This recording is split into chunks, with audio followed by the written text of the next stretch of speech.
Bismillahirrahmanirrahim. Fitr sədaqəsinin miqdarı qandaq? Allah Taala Baqara surəsinin 184-cü ayətində mundaq deyir: "Ayyaman ma'dudat faman kana minkum maridan aw ala safarin fa'iddatun min ayyamin ukhra wa 'ala alladhina yutiqunahu fidyatun ta'amu miskin faman tatawwa'a khayran fahuwa khayrun lahu wa an tasumu khayrun lakum in kuntum ta'lamun." Yani roza sanaqlı günlərdə farz qılındı.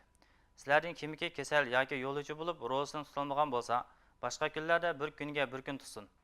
Onunğa taqat etadiganlar fidya bersin. Fidya bir miskin to'yg'idek miqdoriga taomdir. Kim o'z ixtiyori bilan buningdan ortiq bersa, o'zi uchun yaxshidir. Agar bilsanlar, roza tutishinglar sizlar uchun yaxshidir. Malik ibn Anas va Ayyub as-Saxtiyani Nafi'dan rivoyat qildiki, Ibn Umar roziyallohu anhu mundaq degan: Rasululloh sallallohu alayhi vasallam fitr sadiqasini azod, qul, ayol, butkul musulmonlarga xormidan birsa yoki arifidan birsa qilib farz qildi. Yuqoridagi oyat va hadisning mazmuniga asosan fitr sadiqasining miqdori bir kishi uchun bir miskinning bir kunlik taomidir yoki uning badalidir. Ya'ni hadisdagidek bir sa, ya'ni kunimizdagi o'lchamda 3 kilogramga yaqin bir miqdorda bug'doy, arpa, guruch qatorliq insonlar kunlik hayotda ishlatadigan, oziq qiladigan narsalardan ado qilindi. Ado qilish vaqti qachon?